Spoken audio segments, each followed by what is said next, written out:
Enregistrement.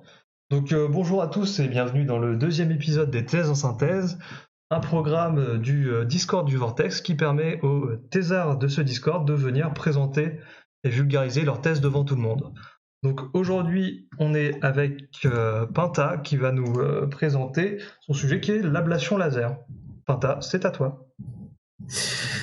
Ok, du coup bonjour à tous. Moi je suis Pinta, je suis docteur en physique, ingénieur pyrotechnique, et je vais vous parler d'un sujet sur lequel j'ai travaillé pendant 3 ans en thèse, et à Brest à l'IRDL, et sur lequel je continue de travailler au CNES en tant que postdoc.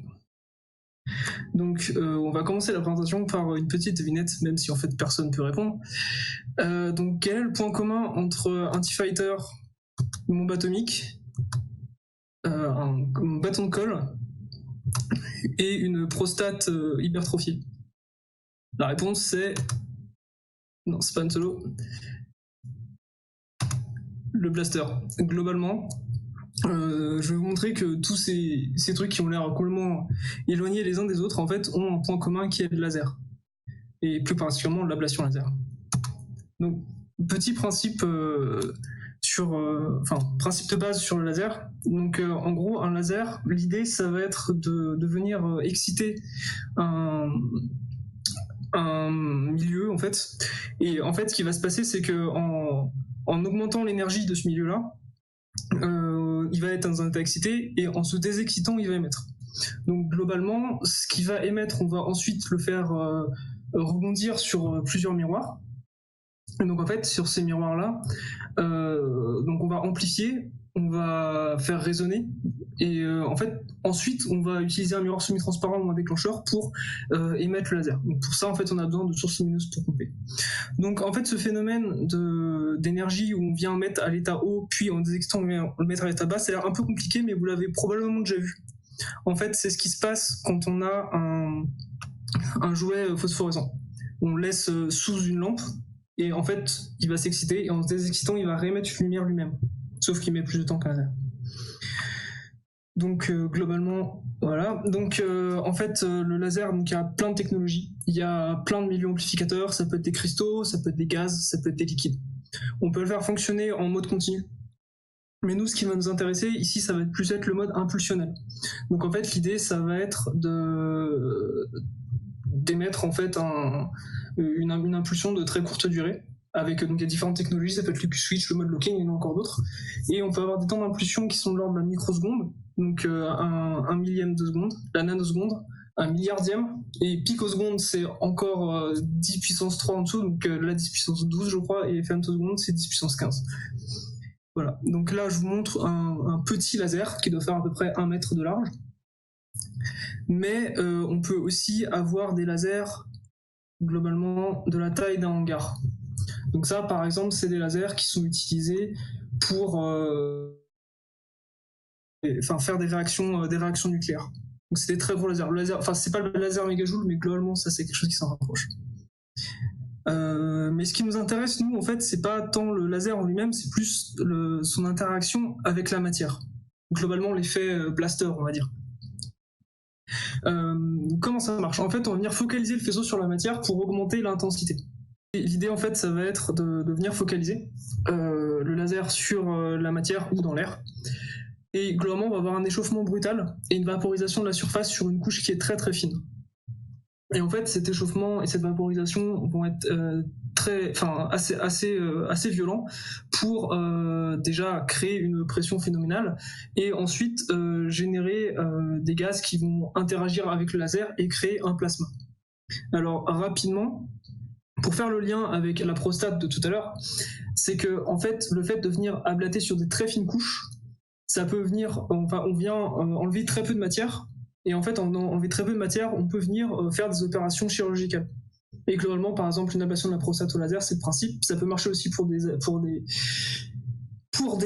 opérations des yeux, ou pour plein d'autres opérations, et même pour des matériaux comme de l'acier.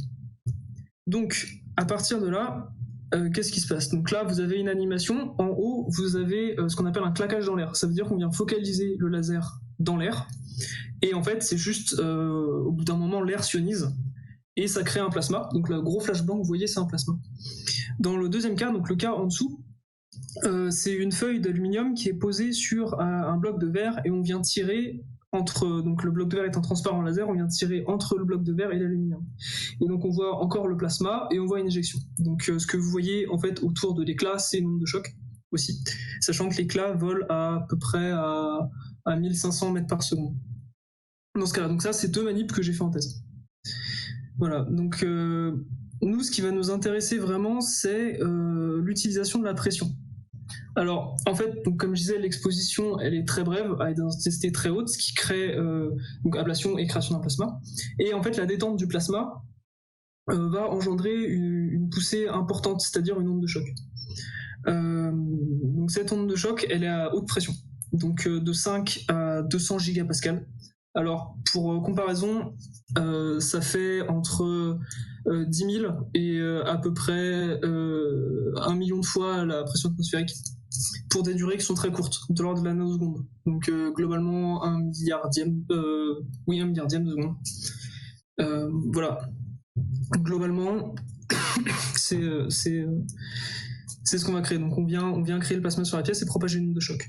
Alors en fait, comment ça se passe? Donc voilà, comme je dis, on focalise le laser, le plasma se crée. Et en fait, en créant le plasma, donc on vient propager une onde de choc. Cette onde de choc, en fait, elle va venir donc se propager et se réfléchir. Alors, ce qui est assez intéressant, c'est qu'on peut avoir plusieurs états. On peut avoir des états de compression, et en fait, quand l'onde vient se réfléchir en face arrière, elle se transforme en onde de traction, c'est-à-dire qu'elle vient tirer la matière.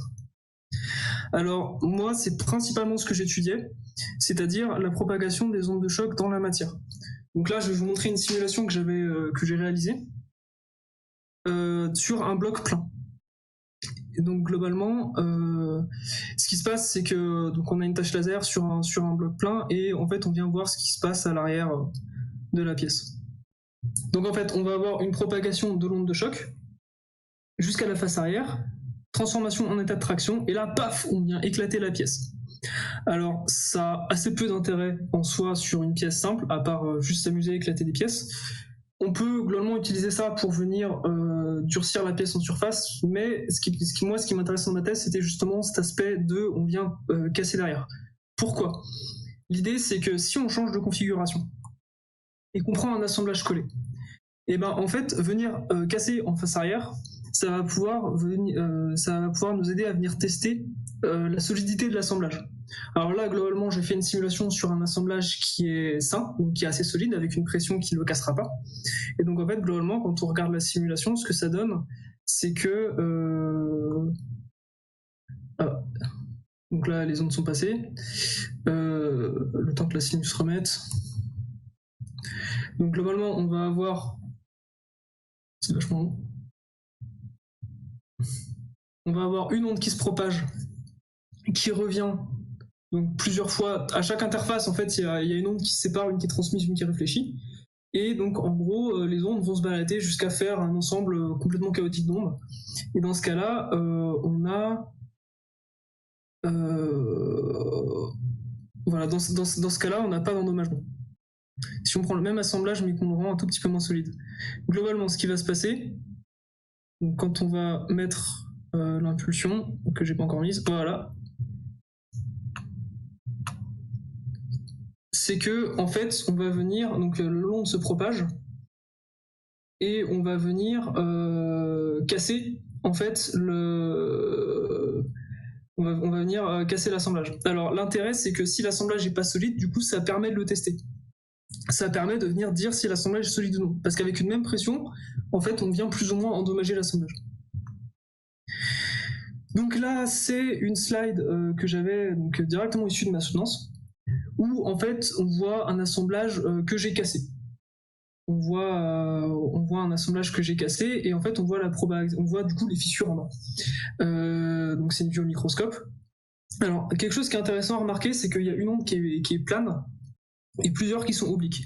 Les ondes obliques, elles viennent du fait que la propagation des ondes revient et est complètement chaotique. Il y a des ondes qui viennent je dirais de haut en bas de l'échantillon, mais aussi du centre vers l'extérieur. Et donc en fait, c'est pour ça qu'on a des ondes obliques. Quelque chose d'intéressant aussi sur cette slide-là, c'est que on a la vitesse. Alors, c'est quoi la vitesse? C'est globalement, donc si on revient sur les animations, si on se met sur la face en bas, globalement, au passage de l'onde, la face se met à bouger. Et en fait, ce mouvement, nous, on vient le mesurer. Et en fait, en venant le mesurer, que l'assemblage soit sain ou que l'assemblage soit endommagé, l'échantillon se comportera, enfin la vitesse en face arrière sera pas du tout la même. Et ça, par exemple, ça permet sur un avion, on peut venir contrôler le collage d'une aile. Donc il y a des pièces collées sur les ailes d'avion par exemple ou sur la structure en composite, et en fait on vient taper plusieurs endroits sur le joint de colle, et globalement si à un moment le joint de colle casse, c'est qu'il n'était pas bon, qu'il a été mal collé ou qu'il est trop vieux et qu'il faut le réparer. Et en fait on peut tirer d'une part avec le laser sans toucher l'avion, ce qui est quand même vachement pratique, et aussi venir mesurer sans toucher l'avion, ce qui est aussi pratique. Donc ça c'est une méthode qui est vachement développée chez Airbus, et globalement ça c'était mon sujet de thèse. Enfin, j'ai travaillé sur ce sujet-là. Maintenant, mon deuxième sujet, l'application à la propulsion spatiale. Comme j'ai dit, en fait, on peut utiliser le laser pour générer de la pression. Et pourquoi pas utiliser cette pression pour propulser des véhicules. Et c'est ce qu'a fait Mirabeau dans les années 2000. L'idée, c'est qu'avec des tirs répétés et une haute fréquence, on peut garantir une poussée à peu près continue. Le gros avantage, c'est que la source d'énergie, elle est au sol. Ça veut dire qu'en fait, on peut propulser un objet, et que en fait, cet objet, on n'a pas besoin d'apporter 15 tonnes de propergol pour le faire décoller. Donc c'est un intérêt. Le record de ce vol, c'est globalement de l'ordre de 60, je crois que c'est 70 mètres le record avec ce type de véhicule. Donc pour l'instant, c'est pas très violent pour un véhicule qui devait faire 50 grammes, un truc comme ça. Le problème, c'est que ça nécessite de très très haute puissance qu'on n'a pas encore forcément. Mais quelque chose qui est intéressant, c'est que potentiellement, on peut propulser n'importe quel objet. En fait, tout ce qui peut être ablaté est propulsable en fait, parce qu'on peut générer de la pression sur la surface ablatée. Et ça se présente, la technologie d'ablation laser à la propulsion se présente aussi comme une solution pour désorbiter les débris spatiaux. L'idée, c'est qu'en fait, on vient tirer sur les débris, on vient les ralentir, ils perdent de la vitesse, ils descendent d'une orbite et ils crament dans l'atmosphère. Et en fait, c'est une solution qui est pratique parce qu'on peut tirer de loin, on peut tirer sur des objets de n'importe quelle forme, et normalement, ça les ralentit. Donc ça, c'est une application au spatial de l'ablation laser. Alors maintenant, j'ai une vidéo YouTube que je vous invite à regarder. Alors normalement, si vous la mettez, vous devriez tomber pile sur le bon timecode. Et vous avez le vol expérimental du Lightcraft. Je vais laisser un petit peu le temps de regarder. Alors pour ceux qui regardent, ils ont fait ça comme des manouches. En gros, ils ont vraiment... c'était vraiment expérimental, c'était un tout petit truc. Et donc ils font tourner pour le stabiliser avec un ventilo, et après ils viennent tirer en dessous. Donc en fait, les flashs qu'on voit globalement, c'est le plasma. Parce que le laser, lui, est infrarouge, donc on voit pas le laser. Et donc en fait on vient faire voler le truc comme ça. Il me semblait qu'il faisait une stabilisation en vol et après il le rattrapait avec un filet. Donc c'est assez rigolo de voir comment ils font ça vraiment à l'arrache, avec quand ils font ça vraiment à l'arrache en fait. Mais ça reste quand même une manip très intéressante, et pour l'instant c'est les seuls à avoir fait voler quelque chose, et ça date des années 2000. Donc il y a encore beaucoup de travail là-dessus. Voilà, donc en conclusion de cette présentation, le dépôt d'énergie par laser, en fait, l'ablation laser, en fait, c'est juste une façon de déposer de l'énergie et de créer des environnements extrêmes. Donc, il y a énormément d'applications à la recherche. Donc, comme j'ai dit, par exemple, pour faire des études sur de l'astrophysique, en venant simuler, en venant créer en fait des conditions proches de la fusion, ou pour simuler de la fusion pour éviter d'avoir à blaster des atolls avec des bombes atomiques. L'idée aussi, c'est que vu que c'est une ablation et que le retrait de couche est très fin, on a une possibilité pour faire de l'usinage de la chirurgie. Donc une vidéo que vous avez sans doute vue sur 9gag ou autre, où on voit un mec enlever de la rouille sur de l'acier avec un laser, globalement c'est cette technologie-là. Les propriétés des ondes de choc aussi sont intéressantes, en particulier pour traiter les matériaux. Donc ça peut être, si on veut par exemple durcir un matériau en surface ou les solliciter. Donc, comme j'ai dit sur l'exemple de ma thèse, où on peut venir contrôler un assemblage collé, et donc à distance relativement facilement, même si la méthode est encore en développement, c'est pas utilisé tout de suite. C'est une méthode qui est assez prometteuse. Et enfin, c'est une solution pour propulser des choses dans l'espace et désorbiter des trucs spatiaux, sachant que le jour où ça marche, globalement, ce sera une assez grosse avancée parce qu'on aura pu à embarquer du Propergol. Et ce sera cool parce qu'on paiera plus $10,000 pour envoyer un truc $10,000 par kilogramme pour envoyer un truc en orbite. Enfin, du moins en orbite géostationnaire. Donc voilà, c'était tout pour ma présentation.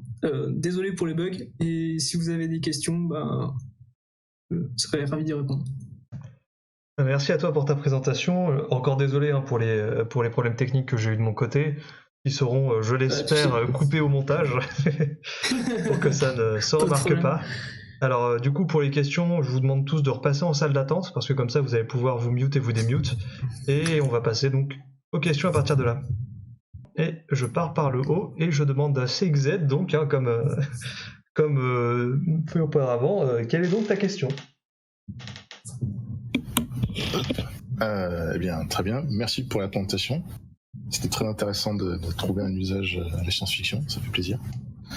J'ai juste une question qui est en fait une précision. Les ondes que tu étudies qui se propagent dans les matériaux, là, c'est des ondes mécaniques. C'est comme si on avait tapé dessus au marteau, quoi. Ouais, et c'est comme si tu avais tapé dessus au marteau, genre vraiment très très fort, en fait. C'est là où tu expliques que ça représente 1000 millions de fois la pression atmosphérique. C'est ça. En fait, gros marteau. Pour te donner une idée, c'est comment dire.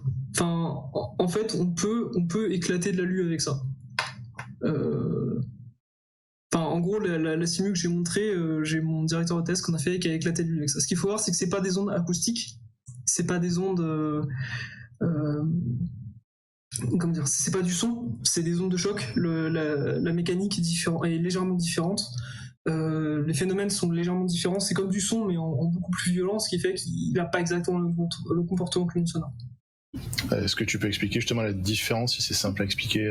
Alors, en fait, la différence, c'est que globalement, le son, on considère que la pression varie pas.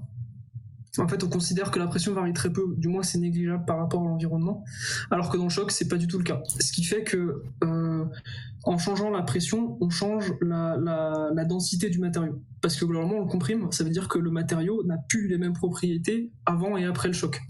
Enfin, déjà, simplement le fait le choc, on considère qu'on a un phénomène qui est discontinu. Ça veut dire qu'il y a une zone avant choc, une zone après choc et une limite qui est quasiment infinie. Enfin, qui est raide en fait, qu'il n'y a pas de gradient, il n'y a pas de truc, quoi. Et globalement, le comportement après choc est différent. Ça veut dire que les ondes qui se propagent après une première onde de choc, globalement, elles iront plus vite que la première onde parce que les propriétés matériaux derrière auront changé, vu qu'on aura changé la densité du matériau. Donc du coup, elles iront plus vite et rattraperont la première. Ça, par exemple, c'est quelque chose qui peut se passer. Globalement, la vitesse de l'onde va dépendre de la pression aussi, ce qui n'est pas le cas dans une onde acoustique, il me semble. Et plein d'autres phénomènes un peu rigolos, mais ça dépend aussi des matériaux en fait. Voilà. Il y a plein de trucs, mais globalement c'est le fait que contrairement à une onde acoustique, il y a plein de phénomènes qui sont interdépendants, et particulièrement le fait que la vitesse de choc dépende de la pression, et que globalement le milieu change derrière après le passage. Du coup, et je terminerai là-dessus, je présume que la nature du matériau en elle-même le rend plus ou moins ablatif. J'imagine que tout ce qui est métaux et cristaux, ça doit être assez facilement ablatif parce que très cohérent. Par contre, des trucs comme des granites ou des choses comme ça, ou encore que. Alors en fait, pour marcher, quoi. Il faut pas confondre l'onde de choc et l'ablation. En fait, l'ablation, c'est juste de venir chauffer la matière. Et en fait, quand la matière chauffe, on la chauffe tellement vite qu'elle se vaporise. Et en fait, en se vaporisant, globalement, elle crée il y a une zone au niveau de la surface du coup qui a très très haute pression. Et en fait, c'est cette pression qui vient propager une onde de choc. Et en fait, quand la pression s'arrête, on a une onde de détente. L'ablation, la modélisation de l'ablation, c'est super compliqué. Et globalement, ça dépend des matériaux. Et là, c'est pareil, l'ablation, je suis pas un spécialiste de l'ablation, je travaille un peu dessus, mais c'est super compliqué. Et oui, ça dépend des matériaux. Est-ce qu'il y a des matériaux plus ou moins facilement ablatables? Globalement, tout s'ablate, parce qu'en fait, à partir du moment où tu mets de la puissance, t'es capable de tout ablater. Après, je sais que les métaux, où les semi-conducteurs et les isolants se comportent pas pareil, parce que globalement c'est... comment dire ça simplement? En fait, c'est surtout une histoire d'électrons qui se baladent, et globalement la température augmente parce que les électrons sont excités par la lumière, pour faire simple. Et globalement, si t'es conducteur ou pas, et ben ton comportement électronique est différent. Merci. Bah, merci. Donc, du coup, on va passer à la question suivante avec Horizon. Horizon, ta question. Ok. Eh ben, déjà, félicitations. Merci beaucoup pour ta présentation. Et ensuite, la question que je me posais, c'était je continue sur les ondes, en fait. Dans quelle mesure, quand tu empiles des matériaux avec des épaisseurs données, dans quelle mesure, justement, les différentes épaisseurs peuvent provoquer des phénomènes de résonance et du coup affecter ton test du matériau et de l'empilement pour voir s'il est de bonne qualité ou non? Alors, en fait, t'as pas de résonance. Parce qu'on n'est pas sur des ondes, comment dire? C'est une mécanique justement, et pas par exemple une acoustique. En fait, ce qu'il faut voir, c'est que la résonance, ça arrive sur des structures. Comment expliquer? En gros, la résonance, c'est que t'amplifies un mouvement périodique. En fait, t'as un mouvement périodique et un mouvement périodique maintenu, ça veut dire que globalement il y a quelque chose qui alimente le mouvement périodique, et c'est qu'en l'alimentant à une certaine fréquence, et ben t'augmentes l'amplitude. Là en fait c'est des ondes de choc, donc ça veut dire que la matière, elle bouge très peu en fait. La matière bouge très peu et c'est des mouvements très locaux. Par contre les réflexions d'ondes, à partir de plein de matériaux, ça devient vite le bazar. Par contre il n'y a pas de résonance en tant que telle. Mais donc, par exemple, là, sur le slide que tu mets, où tu as 1 mm, 300 et 300 en micro, tu peux pas voir donc, ton impulsion qui se déplace suivant 1 mm, qui ensuite arrive à l'interface bleue, la première, et puis là, ta transmission dans le Attends, bleu. Juste 2 secondes, j'ai un problème de batterie. Faut juste que je connecte quelque chose, sinon ça va mal se passer en fait. Ok, je te laisse faire ça.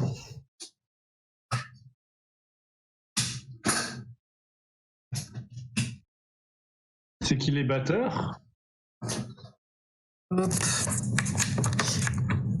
Alors, du coup, tu disais à propos des... J'ai pas suivi parce que j'étais en galère avec... Ouais, je pige. Quand tu as ton premier déplacement, donc tu as la première transmission entre 1 mm et 300, la toute première en blanc vers bleu vert. Ouais. Tu as donc une onde qui passe dans le bleu. Et si justement tu as la bonne épaisseur, est-ce qu'il est possible que quand tu es justement bleu clair qui revienne à l'interface 1 mm 300, la première, que elle se fasse bouffer par l'autre? Voilà, exactement. Et exactement. Et ça, c'est un problème que j'ai eu pendant ma thèse. Ça a l'air con comme ça, mais j'ai galéré pendant 3 bons mois, même un peu plus que ça, à justement trouver une configuration qui fait que mon onde ne revient pas sur elle-même. Oui, c'est vrai. Ça se fait. Ça se fait. En fait, ce qui se passe, c'est que tu peux prévoir la vitesse de tes ondes.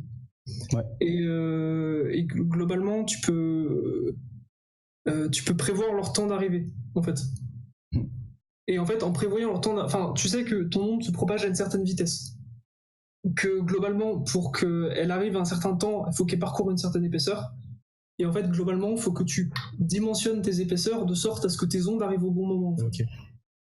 Alors ça, c'est un problème parce que, par exemple, pour l'application LASAT, l'application des trucs collés, c'est que l'industriel, lui, il va pas dimensionner son assemblage en fonction des lasers. En fait, il va pas dimensionner, il va pas dire ah tiens, je veux faire du laser, donc il faut qu'il ait telle épaisseur. Non, il a ses critères et le laser sert juste à tirer. Donc pour ça, il y a un ingénieur qui s'appelle Romain Eco, que j'ai vu plein de fois en conf, c'est cool, et qui a travaillé sur envoyer plusieurs impulsions. Donc en fait, au lieu d'envoyer une grosse impulsion laser, t'en envoies 2 petites, mais à des temps différents. Ouais. Et en fait, ce qui se passe, c'est qu'en envoyant des temps différents, et ben en fait, tes ondes vont se rencontrer exactement à l'endroit où tu veux, et en fait, elles vont globalement, quand elles vont se balader, elles vont rien endommager parce qu'elles sont pas assez puissantes pour endommager quelque chose. Par contre, quand elles vont se croiser elles au bon endroit, elles vont en fait elles vont casser exactement là où tu veux. Oh, c'est pas con ça comme système. Ok. Ouais. Et ça, c'est les travaux de Michel Bousty, Romain Eco. Il me semble que tu dois avoir Simon Bardi qui en a fait et Damien Laporte. Ok. Si tu veux des liens, je t'en filerai. Ouais, bah, pourquoi pas, ça pourrait m'intéresser, ouais. Mais en tout cas, bah, merci beaucoup. Merci pour ta question. Passons directement à la question suivante avec Messire. Oui, moi c'était une question par rapport au prix des lasers et est-ce que tu penses qu'au bout d'un moment ça deviendrait plus accessible si Alors, ça... les prix des lasers. Moi, le laser que j'avais à l'école, à l'école, à mon laboratoire, qui était un laser de 3 joules, je crois. Donc c'est pas un laser, mais c'est le plus petit que tu vois. Globalement, ça fait à peu près la taille de celui que j'ai montré dans les slides. 3 joules par Celui-là. impulsion. De quoi? Non, c'était 3 joules, en fait. L'impulsion a duré 20 nanosecondes. Oui, il y avait 3 joules par impulsion. C'est ça. À 10 Hz. Donc globalement, ce que j'ai montré dans ma slide, alors je sais pas s'il y en a encore, globalement, à peu près, ça ressemble à peu près à ce que j'ai montré slide 3. Ça coûte, de mémoire, ça coûte une centaine de milliers d'euros. Ah, tout de même. Et un gros laser, ça coûte vraiment très très cher. C'est même pas, en fait, c'est même plus une question d'un particulier, un labo, c'est une question d'un pays, en fait, qui fait construire ces lasers-là, au bout d'un moment. Parce que ça devient vraiment excessivement cher. Le gros souci, en fait, c'est que le milieu amplificateur, très souvent, c'est un cristal. Et donc, alors, il y a des lasers comme le laser CO2 que tu peux fabriquer, qui sont simples à fabriquer, mais qui n'ont pas des performances ouf. Par contre, à partir d'une certaine performance, globalement, il faut des milieux amplificateurs performants. Et en fait, le problème, c'est que les milieux amplificateurs, c'est des cristaux que tu fais grandir. Alors, ceux que j'avais dans mon laser, c'est des cristaux que tu faisais grandir. Donc, globalement, tu prends un tout petit cristal parfaitement lisse avec un seul monocristal, et en fait, tu le fais s'agglutiner autour un cristal, ce qui fait que tu n'as qu'une seule surface cristalline. Tu n'as pas plein de petits cristaux entre eux, tu as juste un seul grand cristal. Et c'est des process qui peuvent prendre quelques années pour un cristal de genre 10 cm de long, quoi. Donc, ouais, ça coûte super cher à faire. Sans compter derrière la mise en place, l'alignement, le fait qu'il faut que toutes tes optiques soient traitées parce qu'avec la puissance, en fait, ça les flingue. L'alimentation elle coûte une fortune, tout coûte une fortune. Ouais, je pense pas que dans l'immédiat ce soit accessible. Par contre, il y a des technologies là qui vont peut-être faire en sorte que ce soit plus accessible pour des laboratoires, ou du moins que ce soit plus facile à mettre en place pour des laboratoires. Et particulièrement l'utilisation de fibres optiques. En fait, au lieu d'utiliser un seul barreau, tu utilises plein de petites fibres.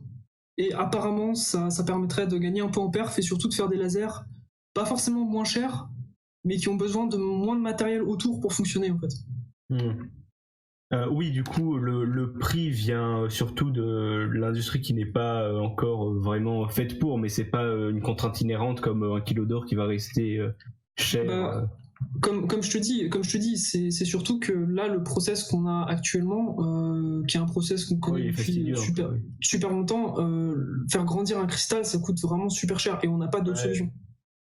Et puis c'est surtout que, comme je te dis, en fait, c'était... comment dire, simplement l'alignement de ton laser, qui demande du coup des gens qui savent faire. L'alignement de ton laser, si tu le fais mal, tu allumes ton laser, tu le flingues, parce que globalement tu vas avoir une résonance à un moment où tu vas flinguer une optique et ça va revenir dans le laser. Et ça faut quelqu'un de très compétent pour le faire.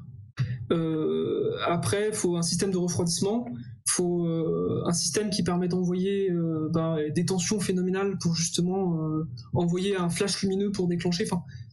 C'est quand même des trucs qui coûtent assez cher et surtout qui demandent une certaine qualité de fabrication. Parce que le moindre défaut avec ces puissances-là, tu détruis ton optique. Moi, ça m'est déjà arrivé, par exemple, que j'ai des gouttes d'eau qui tombent. Je tirais sur une cible, j'ai une goutte d'eau qui est tombée sur ma lentille. Le laser a explosé sur la goutte d'eau, ça a fait une toute petite marque sur la lentille. Et après, chaque tir, l'endommagement grandissait. Et en fait, une lentille comme ça, donc c'est une lentille qui doit faire, je sais plus, 10 mm de large, enfin 1 cm de diamètre à peu près, et un demi-pouce je crois, et en fait cette lentille-là elle coûte 70 balles. Ah, bon, ça va encore, mais tout de même. Bah ouais, mais après t'en as plein en fait, et surtout qu'elle meurt, elle meurt très vite.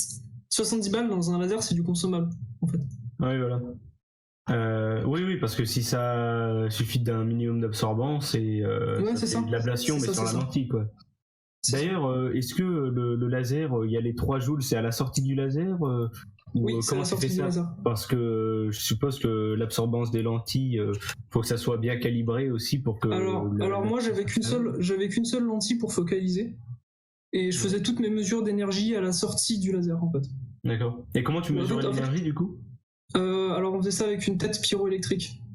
En fait, tu peux pas mesurer, c'est très difficile de mesurer l'intensité dans le temps. Par contre, ce que tu peux faire, c'est tirer sur une cible et mesurer la chaleur dissipée. Donc, globalement, c'est comme ça qu'on fait. Oui, alors après, c'est pareil, ça c'est pas un appareil qu'on a fabriqué nous-mêmes, c'est un appareil qu'on a acheté, qui est calibré et tout ça, quoi. Ouais. Et d'ailleurs, la plaque d'aluminium, pour finir, elle faisait bien 1 mm d'épaisseur environ ? Alors, celle que j'ai montrée, ouais. Celle que j'ai montrée, ça faisait 1 mm d'épaisseur. Et ça perfore de part en part ? Non, ça perfore pas, en fait. Alors, oui, ça détruit le derrière, comme tu avais montré. Ah oui, ça c'est l'écaillage. Alors ça, avec mon laser, on n'arrivait pas forcément à le faire. Ou alors pas sur de l'aluminium, on arrivait à le faire sur du plastique, pas sur l'aluminium. Par contre, avec d'autres lasers un peu plus puissants, ouais, ça se fait tranquille. En fait, c'est un phénomène qu'on appelle l'écaillage, d'ailleurs, qu'on retrouve pas mal en blindage, en fait. Qu'on a retrouvé pas mal sur des chars de la Première Guerre mondiale. Il n'y a pas de perforation, par contre, l'arrière explose complètement. Et en fait, on voit sur la Simu, c'est une recombinaison des ondes de choc qui fait qu'on est fait. Alors, sur un laser de 3 joules, tu peux pas. Sur un laser jusqu'à 14 joules, c'est un peu délicat. Enfin, moi, j'ai jamais réussi jusqu'à 14 joules. Par contre, un laser de 100 joules, je pense, de l'aluminium, il y a largement moyen d'exploser. Enfin, 100 joules et quelques nanosecondes. Parce que si tu passes sur du femtosecondes, là, ouais, il y a moyen de se faire plaisir. Et pour la propulsion spatiale, ils font comment avec les conditions atmosphériques une fois que l'objet est dans l'espace, parce que c'est... Enfin... Bah, t'as pas besoin d'air, en fait, si ça ablate la matière. Ouais, non, mais ce que je veux dire, c'est tu fais passer un laser à travers une atmosphère terrestre. Bah, ça c'est une question à laquelle on n'a pas encore répondu, en fait. D'accord. On sait pas. Il y a des trucs, il y en a qui ont fait des modèles de turbulence, des modèles d'absorption, des modèles... En fonction de la longueur d'onde, apparemment, ça se passe plus ou moins bien, mais c'est des trucs qui sont en cours, quoi. En gros. Oui, j'ai pas de réponse. Tu utilises les infrarouges ou Non. Non. Après ça fait partie de mon projet. Je sais pas trop si j'ai le droit de répondre à ça, en fait. Mais en gros, ça absorbe plus ou moins bien. Et après, t'as d'autres phénomènes dans l'atmosphère qui peuvent faire que ça déconne. Ouais. Du coup, pourquoi c'est les infrarouges qui sont utilisés et pas une autre couleur ? Parce que c'est les plus simples à produire et parce que au-dessus d'une certaine longueur d'onde, c'est moins dangereux pour les yeux. Ah oui. En fait, au-dessus d'une certaine longueur d'onde, tu passes plus le cristallin et tu flingues plus ta rétine. Oui, parce que si tu mettais d'autres choses, oui, ça serait un peu... Si tu mets des UV ou si tu mets du visible, là, ta rétine, tu lui dis au revoir, quoi. Ouais. Donc, en fait, si t'as un accident, c'est beaucoup plus simple de changer un cristallin que de changer une rétine. Voilà. Ça fait sens. Alors, du coup, je crois qu'il reste Apocalypse qui voulait poser une question. Ouais, alors ma question, c'est aussi une histoire de coût et de l'industrie du spatial en général. Donc tu disais, on va faire des économies de carburant dans l'hypothèse où on arrive à propulser des satellites, par exemple, avec des gros lasers. Sauf que, donc, t'expliquais à l'instant que plus c'est gros et plus ça coûte cher, et j'imagine que c'est pas linéaire non plus. Et donc, à partir du moment où on développe cette technologie, comment est-ce que ça change la répartition des coûts ? Et la question numéro 2, c'est à quoi ça va ressembler un lanceur comme ça ? Parce qu'il n'y a plus besoin d'embarquer une énorme quantité de carburant. Donc, à quoi ça ressemble ? Comment, en gros, ça change l'industrie du spatial ? Alors, pour l'instant, ça en est encore vraiment au stade d'exploration. Il y a Mirabeau qui a fait son truc, il y a 2-3 essais qui ont été faits chez les Allemands, les Français on n'a pas fait grand chose. Pour ce qui est du coût, pour l'instant, les lasers n'existent pas. Les lasers qui permettraient d'envoyer une charge même de 1 kg n'existent pas. Il y a des pistes, certaines technologies qui paraissent assez prometteuses, en particulier ce qu'on appelle les lasers à électrons libres, qui sont en fait fabriquer un laser à partir d'un accélérateur de particules. C'est des installations qui coûtent une fortune, mais qui, en fait, une fois construites, peuvent être vite rentabilisées. Des papiers que j'avais vus, que j'avais étudiés un peu, ils planchaient sur un prix du lancement en orbite basse à $300 par kilogramme, à peu près. Après, à quoi ressemblerait un vaisseau laser? Je sais pas. Par contre, pour l'instant, il n'est pas question d'envoyer une Tesla dans l'espace avec un laser. Si on peut se contenter déjà de microsatellites, c'est pas mal, en fait. Donc, pour l'instant, ce serait peut-être plus tirer des petits satellites et ensuite, éventuellement, aller plus loin. L'autre problème aussi, c'est que c'est que en fait, au-dessus d'une certaine puissance, il y a des limites physiques, en fait, au laser, et qu'on ne sait pas encore comment les dépasser. Donc on peut pas. Pour l'instant, c'est éventuellement possible qu'on lance un jour quelque chose qui ressemble, qu'on lance des petits satellites, des gens, je sais pas. Voilà. Mais oui, sinon ça ressemblera juste à une capsule. En fait, tu auras globalement une partie qui servira. Parce qu'en fait, du coup, la masse éjectée dans ce cas-là, c'est la vapeur du matériau que tu fais. Et globalement, en fait, c'est comme un bouclier thermique, mais tu tires par en dessous et ton bouclier thermique se fait bouffer au fur et à mesure. Et c'est ça, entre guillemets, qui fait le carburant. Juste que l'énergie, elle est apportée par le laser en dessous. Voilà. D'accord, je me doutais que ça relevait peut-être un peu de la science-fiction à l'heure qu'il est, mais d'accord, ça s'aligne à peu près avec ce que je devinais. Alors, c'est ça. Alors pour l'instant, la propulsion, c'est un peu tombé en désuétude, parce qu'on s'est rendu compte qu'on n'avait pas... Enfin, il y a des lasers qui permettraient de le faire, mais c'est compliqué. Par contre, tout ce qui est désorbitation des débris, ça, il y a énormément de travail là-dessus, parce que si on arrivait justement à créer des lasers et à satelliser des lasers pour désorbiter les débris, ça nous enlèverait une épine du pied, parce que ça nous permettrait notamment d'enlever les débris de moins de 10 cm assez facilement. Ça, c'est complètement envisageable à l'heure actuelle, d'éclater des débris de moins de 10 cm et de les faire ralentir pour qu'ils rentrent dans l'atmosphère. Donc ça pourrait permettre un nettoyage rapide de l'espace. Ok, super, merci pour tes réponses. Passons donc à la question suivante. Donc on avait Horizon qui avait l'air de vouloir poser une question. Je t'en prie. À condition qu'il n'y ait pas quelqu'un qui ne soit pas encore passé. Non. Ok. Ma question, toujours sur la question propulsion d'un vaisseau par laser, la question que je me posais, c'était ton vaisseau, en fait, tu es en train de lui tirer dessus, son bouclier quelque part va s'évaporer, va passer en plasma derrière, mais la température va monter jusqu'où? Parce que une question, on ne sait pas. En fait, il y a des simulations, il y a des trucs qui sont faits. Comme ça, je pourrais pas te répondre. On sait pas. C'est un truc, comme je dis, c'est un sujet qui est encore super frais, en fait, parce que les sources, elles sont toutes récentes. Et donc en fait, c'est vraiment un sujet où il y a encore pas mal de trucs à faire. Ça, c'est une des questions.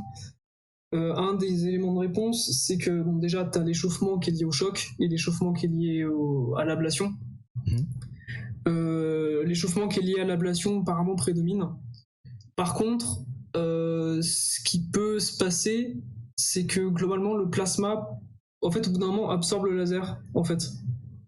Et en fait, apparemment, ça permettrait ça fait que le truc chaufferait moins. Bon, ça fait que tu perds en performance aussi, mais apparemment, le plasma pourrait servir de bouclier. Même si c'est un peu pourri parce que tu perds des performances. Mais du coup, pour conserver les performances, comme en plus, justement, il y a un souci de puissance. D'ailleurs, justement, le gap, la différence entre, je sais pas, envoyer 1 kg dans l'espace grâce à ce système, et du coup, ce qui requiert une certaine puissance, Et ce qu'on a accès actuellement comme puissance pour un laser, c'est quoi comme l'ordre de grandeur de la différence, enfin du rapport entre les deux? De la puissance, je pourrais pas.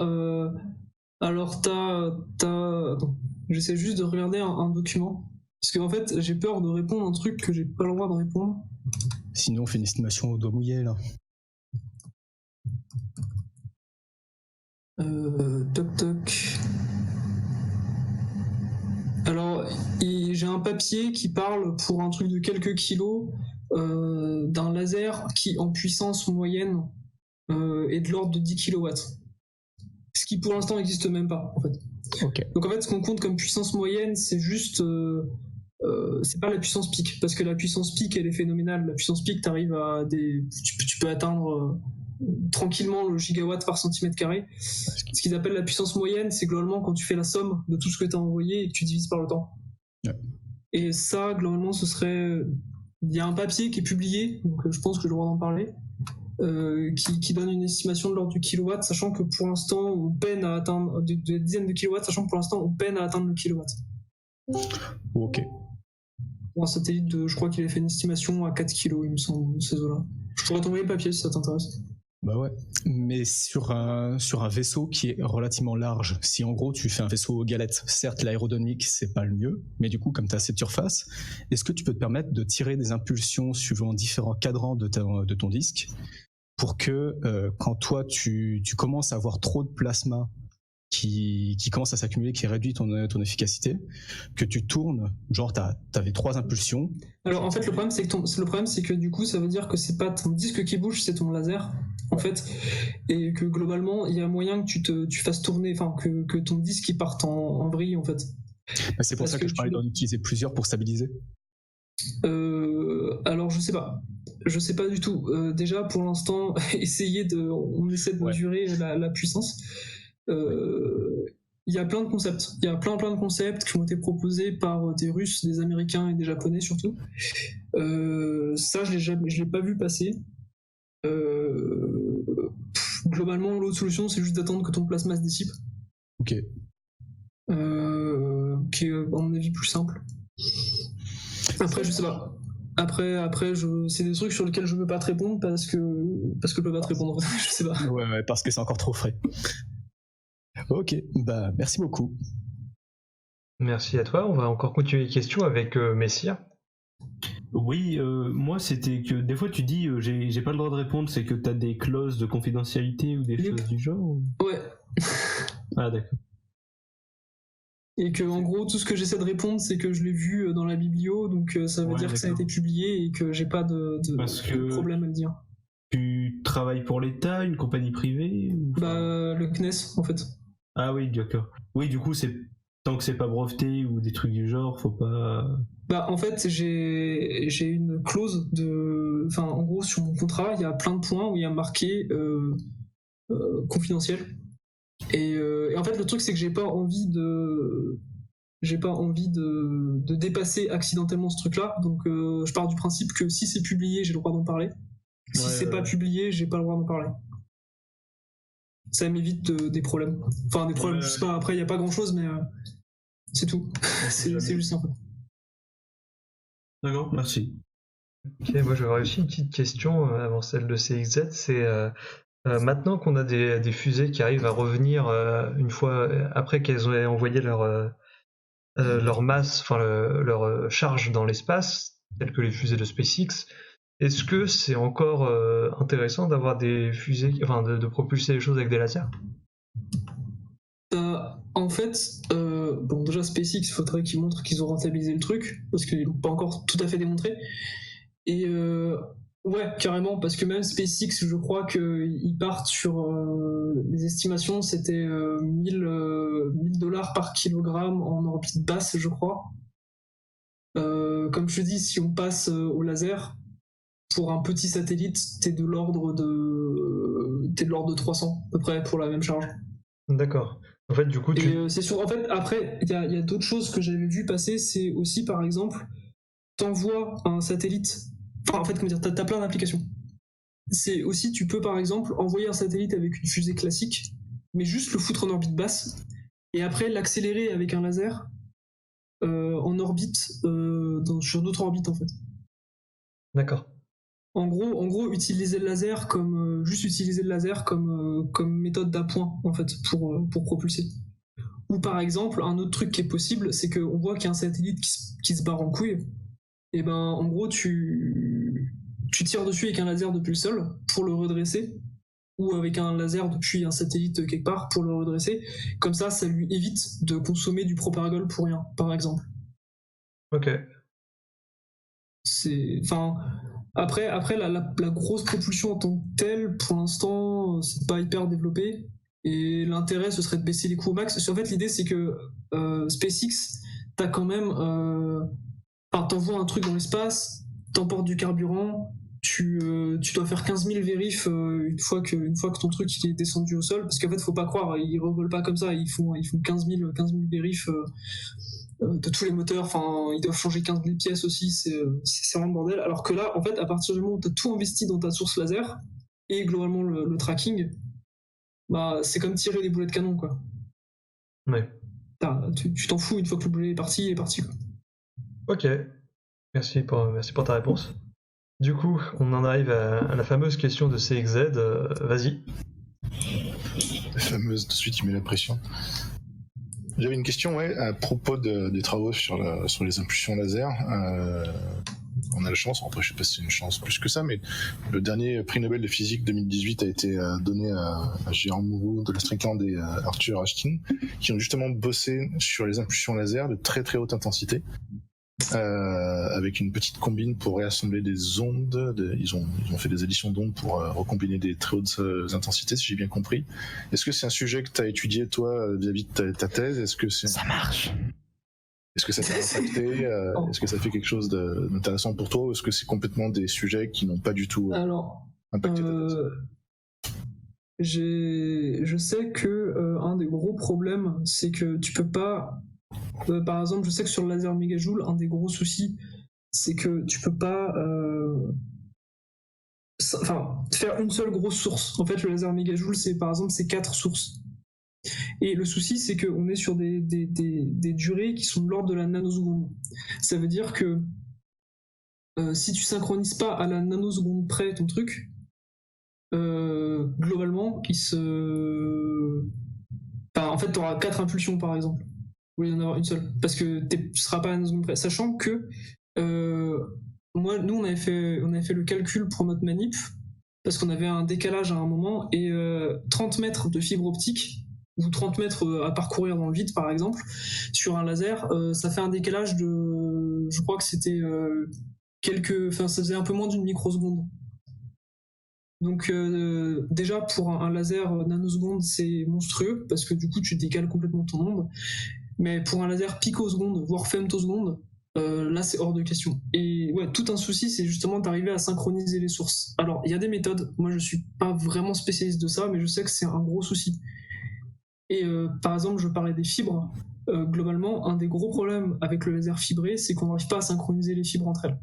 Et qu'en fait, on n'arrive pas à avoir une impulsion, parce que toutes les fibres, elles tirent les unes après les autres, et c'est super difficile à synchroniser. Et le mec qui arrivera à synchroniser ces fibres-là, il sera célèbre et riche.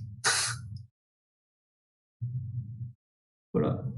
C'était justement là-dessus qu'ils ont fait une avancée particulièrement, parce que le papier était pas forcément très simple. Ça m'étonne même pas qu'ils aient un prix Nobel, en fait, parce que c'est hyper compliqué.